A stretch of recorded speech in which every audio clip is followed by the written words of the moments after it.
Hello friends, आप सभी का एक बार फिर से मेरे इस चैनल पर स्वागत है।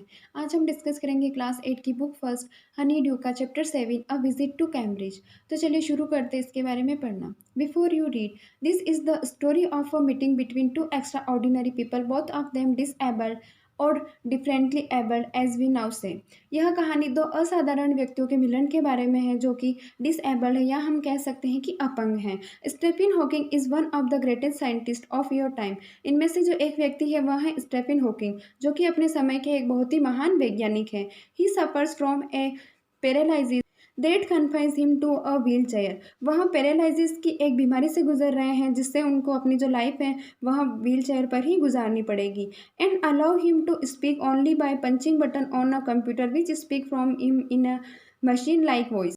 और वो बोल तो सकते हैं, लेकिन बोल किसकी मदद से सकते हैं? उनकी जो थंब है उस पर एक पंचिंग बटन लगा, उसको प्रेस करते हैं वो तो स्क्रीन पर वो जो लिखते हैं वह दिखाई देता है और उसके बाद वो कंप्यूटर जो है वहाँ से उनकी वॉइस निकलती है, यानी वो खुद से नहीं बोल सकते हैं। कंप्यूटर पर जब वो पंचिंग मशीन से टाइप करते हैं, बटन दबाते हैं, तो उसके बाद वहाँ से वॉइस आती है। Firdaus Kanga is a writer and journalist who lives and works in Mumbai. दूसरे जो व्यक्ति है जो डिसेबल्ड है वह है फिराडस कांगा, जो कि एक राइटर भी है और जर्नलिस्ट भी है, और वह मुंबई में ही वर्क करते हैं और मुंबई में ही रहते हैं। Kanga was born with brittle bones that tended to break easily when he was a child.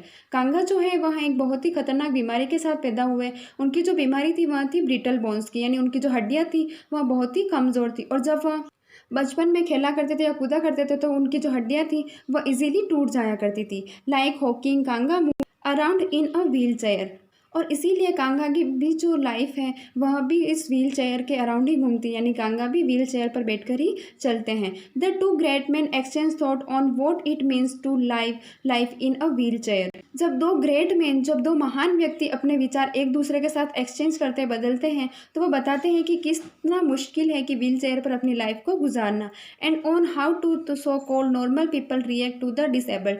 और जब वो ये बात भी करते हैं कि जब हम जैसे डिसेबल्ड लोगों को नॉर्मल पीपल देखते हैं, जब हम व्हील चेयर पर बैठे हुए होते हैं तो हमको देख करके उन लोगों का जो रिएक्ट होता है, उनका व्यवहार होता है, वह किस तरह का होता है। तो इसी के बारे में इस पूरे चैप्टर में बताया गया। तो चलिए आगे शुरू करते हैं। Cambridge was my metaphor for England. Cambridge जो है वह मेरे लिए मेटाफोर बन चुका था इंग्लैंड का। मेटाफोर का मतलब होता है सिंबॉलिक यूज हुआ है यहाँ पर मेटाफोर का। मेटाफोर एक फिगर ऑफ स्पीच है।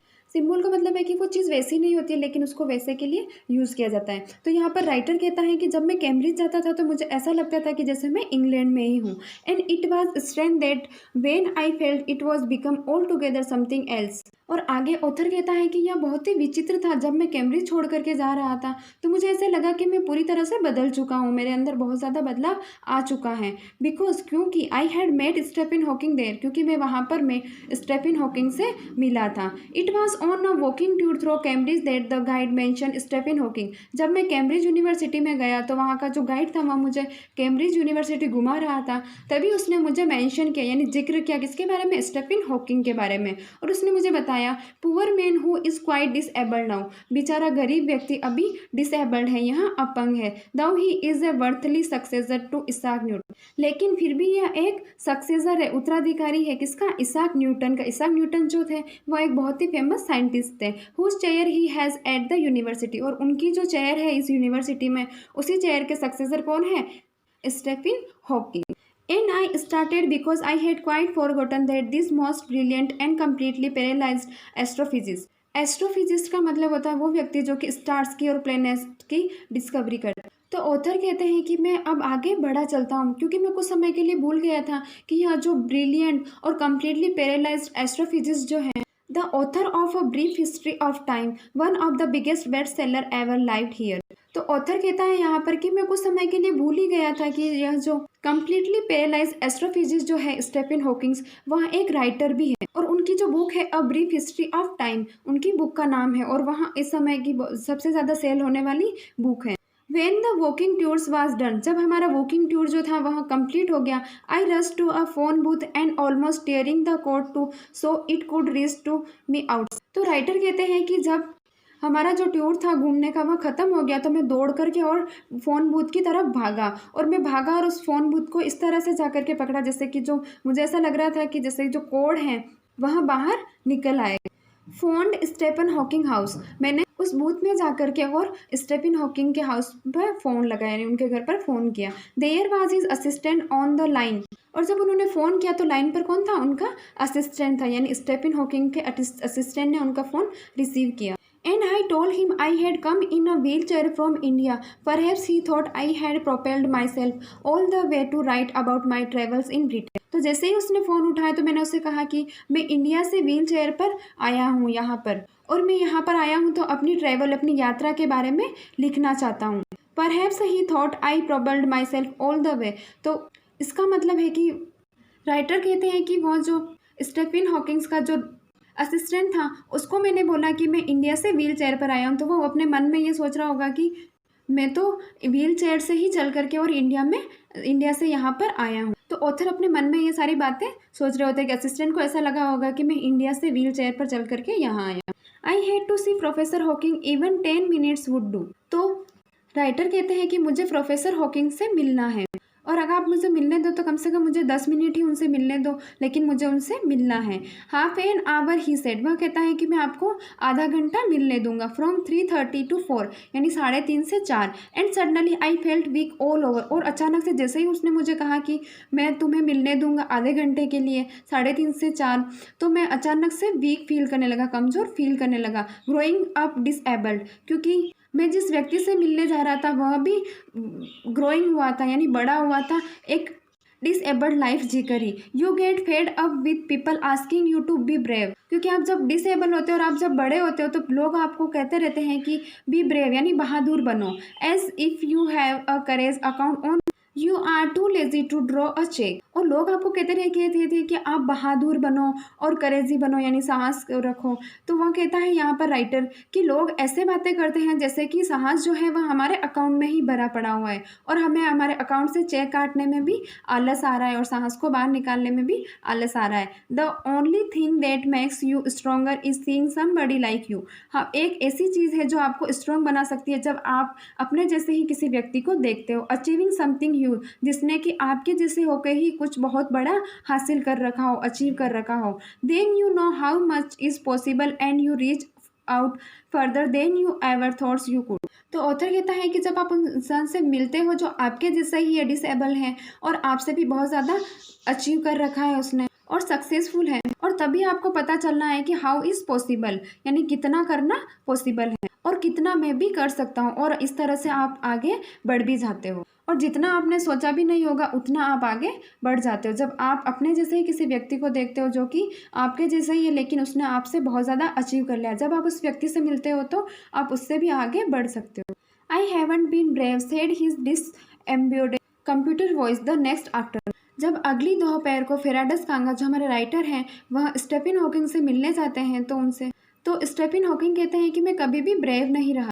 तो बिना शरीर वाले कंप्यूटर आवाज़ ने मुझसे ये बात कही, क्योंकि स्टीफन हॉकिंग जो थे वह खुद तो बोल नहीं पाते थे और वो पंचिंग बटन से प्रेस कर रहे थे, तो कंप्यूटर ने मुझसे ये बात कही कि मैं कभी भी बहादुर नहीं रहा और कभी भी साहसी नहीं रहा। श्योरली आई वांटेड टू से living certainly with the reality of his disintegrating body was the choice. तो श्योरली मैं उनसे ये कहना चाहता, फेराडस कांगा कहते हैं कि मैं स्टीफन हॉकिंग से ये कहना चाहता था कि क्या श्योरली क्या आपकी ये चॉइस है कि इस सच्चाई के साथ जीना, कि आप क्रिएटिवली जियोगे आप, और ये बात जानते हुए कि आपका जो शरीर है वह कभी भी काम नहीं करेगा। लेकिन मैं ये बात उनसे नहीं बोल पाया, मैं केप्ट क्वाइट रहा, यानी चुपचाप रहा। Because I felt guilty every time I spoke him forcing him to respond, क्योंकि मुझे गिल्टी फील हो रहा था मैं जब उनसे कोई क्वेश्चन कर रहा था और वो मुझे जवाब दे रहे थे, तो उन्हें जवाब देने के लिए फोर्स कर रहा था मैं, तो उनको कुछ पूछ रहा था मैं, तो मुझे बहुत ही ज़्यादा गिल्टी फील हो रहा था। There he was tapping the little switch in his hand, क्योंकि उन्हें जवाब देने के लिए एक लिटिल स्विच प्रेस करना पड़ रहा था जो उनके हैंड से प्रेस हो रहा था। Trying to find the words on his computer the only bit of movement left to him, यानी उन अंगुली में एक मशीन लगी हुई थी, स्विच लगा हुआ था, जिससे वो ट्राई कर रहे थे उन वर्ड्स को ढूंढ करके लिखने की कंप्यूटर में, और वो मुझे अपने सवालों का जवाब दे रहे थे। पेल फिंगर से, यानी अपनी लंबी लंबी अंगुलियों से वो वर्ड्स को ढूंढ करके और मुझे अपने सवालों का जवाब दे रहे थे। Every so often his eyes would shut and frustrate exhaustion, और कुछ समय में ही उनकी आंखें जो थी वह शट और डाउन हो रही थी, यानी बंद हो रही थी, और ऐसा लग रहा था जैसे कि वो थक गए और फ्रस्ट्रेट हो गए हैं। And sitting opposite him I could feel his anguish, और मैं उनके सामने बैठ करके ये फील कर पा रहा था जाता है कि उनको कितना ज़्यादा गुस्सा आ रहा है। The mind buoyant with thoughts that he come out in a frozen phrase and sentences stiff as corpses. उनके माइंड में जो थी बहुत सारी चीज़ें भरी हुई पड़ी थी और वो उन चीज़ों को मेरे को कहना चाह रहे थे, लेकिन वो सारी बातें मुझे कह नहीं पा रहे थे क्योंकि वो खुद से नहीं बोल पा रहे थे। और उनके जो सेंटेंसेस तो वो इस तरह से निकलते थे जैसे स्टिफ एज ए क्रॉप्स, जैसे कि कोई मुर्दा पड़ा हुआ हो। A lot of people seems to think that disabled people is chronically unhappy. और फिर मैंने स्टीफन हॉकिंग से कहा कि बहुत सारे लोग जो हैं यह सोचते हैं कि डिसेबल्ड पीपल जो होते हैं वह हमेशा उदास रहते हैं और अनहैप्पी रहते हैं। I said I know that is not true my self, लेकिन मैं ये बात जानता हूँ कि यह बात सही नहीं है। Are you after laughing inside, क्या आपने ये बात सुन करके लोगों की और कभी अंदर से हंसे हो आप? तो ये बात कहते हैं फिराडस कांगा स्टीफन हॉकिंग से। About 3 minutes later, he responded, I find it amusing when people patronize me. लगभग 3 मिनट बाद उनका एक रिस्पॉन्स आता है, यानी उत्तर आता है। वो कहते हैं कि जब मुझे बहुत ही पेट्रोनाइज लगता है, जब पीपल जो है मुझे अम्यूजिंग करते हैं, मुझ पर दया दिखाते हैं, तो मुझे बहुत ही मजाकिया लगता है। And do you find it annoying when someone like me comes to disturb you in your work? तो फिराडस पापा वापस पूछते हैं उनसे, फिराडस कांगा जो है वह स्टीफन हॉकिंग से पूछते हैं, क्या आपको कभी गुस्सा आता है जब कोई आकर के और आपको अपने काम में डिस्टर्ब करता है? The answer flashed yes. तो उन्होंने अपना जवाब दिया यस, हाँ। Then he smile his one way smile. I knew without being sentimental और silly that I was looking at one of the most beautiful man in the world. तो तभी उनकी एक तरफा मुस्कान देकर के हमारे जो राइटर है फिराडस कांगा वह समझ जाते हैं कि स्टीफन जो है वह इस दुनिया के मोस्ट ब्यूटीफुल मैन हैं, उसके सामने बैठे हुए हैं जो कि संसार के सबसे अच्छे व्यक्ति हैं। A first glimpse of him is shocking because he is like a still photograph. तो फिराडस कांगा कहते हैं कि स्टीफन हॉकिंग की जो पहली झलक थी वह आपको शॉकिंग करने वाली जैसी लगी, मुझे शॉकिंग कर दिया उनकी पहली झलक ने मुझे।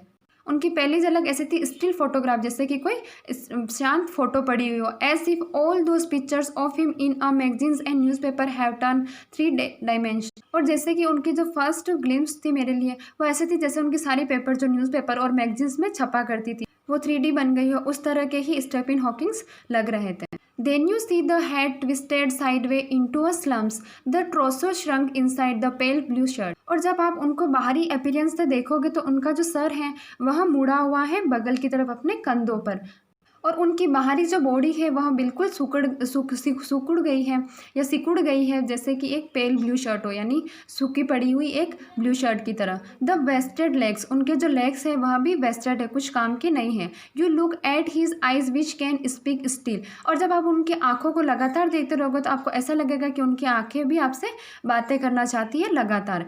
And they are saying something huge and urgent. और उनकी आंखों को देखकर ऐसा लगेगा कि वो कुछ कहना चाहती है जो कि बहुत ही बड़ा है और बहुत ही अर्जेंट है। It is hard to tell what, लेकिन यह बहुत ही कठिन है कि वो हमसे क्या कहना चाहती है। But you are shaken because you have seen something you never thoughts could be. लेकिन आप तब तक बहुत ही ज़्यादा अंदर तक हिल चुके होंगे क्योंकि आपने कुछ ऐसा देख लिया है स्टीफन हॉकिंग्स के बारे में जो कि आपने कभी भी नहीं सोचा होगा कि ऐसा भी आपको देखने को मिलेगा, कि एक पैरालाइज्ड पर्सन जो है वह इतना सक्सेसफुल बन जाएगा अपनी लाइफ में। बिफोर यू लाइक अ लालटेन whose walls are worn thin you glimpses only the light in. आगे फिराडस कांगा कहते हैं कि आपके सामने अगर लालटेन रख दिया जाए ला करके और जिसकी जो वॉल्स है वह घिस चुकी हो और आपको उसके अंदर की जो फ्लेम चल रही है वही दिख रही हो, is the incandescence of a man, यही इंसान के अंदर की जो ग्लो है वह है। The body almost irrelevant exist only like a case made a shadow. क्योंकि स्टीफन हॉकिंग जो बॉडी थी वह बहुत ही इरिलीवेंट थी, बहुत ही दर्द देने वाली थी। उनका शरीर जो था वह बिल्कुल एक डिब्बे की तरह था जिनकी सिर्फ शेडोज आती थी। So that I no believer in internal shows know that this is what each of use us everything else and assess। और इसीलिए मैं जो कि कभी भी विश्वास नहीं करता हूँ इटर्नल सोल्स पे, अंदर की आत्मा पर, देविक सोल्स पर, और तब तक मैं जान जाता हूँ कि यही क्षमता हम सब लोगों के अंदर है। तो यहाँ पर राइटर ये कहना चाह रहा है कि जैसे लालटेन है उसकी अगर वॉल जो है यानी कि उसके जो शीशा है वह घिस जाएगा तो उसके अंदर की सीधी जो लाइट है वह आपको दिखाई देगी। इसी तरह से स्टीफन हॉकिंग जो है उनका पूरा शरीर जो है वह इरिलीवेंट हो गया, खराब हो चुका है, लेकिन फिर भी उनके अंदर की जो इनर ग्लो है और जिसकी की वजह से हम उसे जानते हैं और उसको पहचानते हैं, वही उनके अंदर का टैलेंट और उनकी इटर्नल सोल्स है। What do you think is the best thing about being disabled? I had asked him earlier। तो आगे फिराडस कांगा पूछते हैं कि आपको क्या लगता है कि डिसेबल होने में क्या चीज़ अच्छी है? I don't think there is anything good about being disabled. I said you do discover how much kidneys there is in the world. तो फिराडस खांगा क्वेश्चन करते हैं स्टीफन हॉकिंग से कि आपको क्या लगता है कि डिसेबल्ड होना कितना अच्छा है। तो वहाँ आंसर देते हैं कि I don't think there is anything good, मुझे नहीं लगता है कि इसमें कुछ भी अच्छा है। तो फिराडस खांगा कहते हैं कि मैं आपकी इस बात से सहमत नहीं हूँ कि डिसेबल होने में कुछ भी अच्छा नहीं है, क्योंकि मेरा सोचना है कि अगर आप पैरालाइजिस हो तो ये जो वर्ल्ड है, ये दुनिया है, आपके ऊपर काइंडनेस दिखाएगी। Yes he said. तो इस बात से स्टीफन हॉकिंग थोड़े सहमत हो जाते हैं। वो कहते हैं हाँ, it was the disadvantage of him his voice synthesizer that it could be conveys no inflection। तो फिराडस खांगा कहते हैं कि वो कुछ जवाब देते हैं तो उनकी आवाज़ का जो इन्फ्लेक्शन है, अप और डाउन जो है, वह हमें पता ही नहीं चल पाता था, क्योंकि उनकी जो वॉइस थी वह तो कंप्यूटर निकालता था। And I could not tell how enthusiastically he agreed with me. तो इसीलिए फिराडस खांगा कहते हैं कि उनकी जो वॉइस थी उससे मैं समझ नहीं पा रहा था कि वो कितनी उत्साह के साथ, उत्तेजना के साथ मेरी इस बात से एग्री, क्योंकि उनकी जो आवाज़ थी वो कंप्यूटर से आ रही थी, इसलिए उनकी आवाज़ में कोई भी फीलिंग नहीं थी, उनकी आवाज़ में कोई भी शेड नहीं था और ना ही टोन थी। Every time I shifted in my chair और turn my wrist to watch the time. Firdaus Kanga कहते हैं कि मैं जितनी भी बार चेयर पर टर्न करने की कोशिश कर रहा था, यानी सही से बैठने की कोशिश कर रहा था, या अपनी रिस्ट पर अपने वॉच में टाइम देख रहा था, I wanted to make every one of your 30 minutes count. तो मैं चाहता था कि जितने भी लोग ये हमारे 30 मिनट का जो मिलन है इसको काउंट करें। I felt a huge relief and acceleration in the possibilities of my word. तो आगे फिराडस खांगा कहते हैं कि मुझे बहुत ही रिलीफ महसूस हुआ और बहुत ही अच्छा लगा कि मेरे शरीर के अंदर इतनी क्षमता भी है। How little it matter then that I would never walk और इवन स्टैंड। और स्टीफन हॉक से मिलकर के मुझे ऐसा लगा कि यह कितनी छोटी बात है कि मैं कभी चल नहीं पाऊंगा या कभी खड़ा नहीं हो पाऊंगा, फिर भी मैं स्टीफन हॉकिंस की तरह दुनिया में बहुत कुछ नाम करूंगा। I told him how he had been an inspiration beyond cliche for me. तो फिराडस खांगा स्टीफन हॉकिंस को बताते हैं कि किस तरह से वो उनके लिए इंस्पिरेशन रहे, यानी प्रेरणा रहे। क्लीच का मतलब होता है कमाल के। तो स्टीफन हॉकिंस को फिराडस खांगा कहते हैं कि तुम मेरे लिए बहुत ही कमाल के इंस्पिरेशन रहे हो।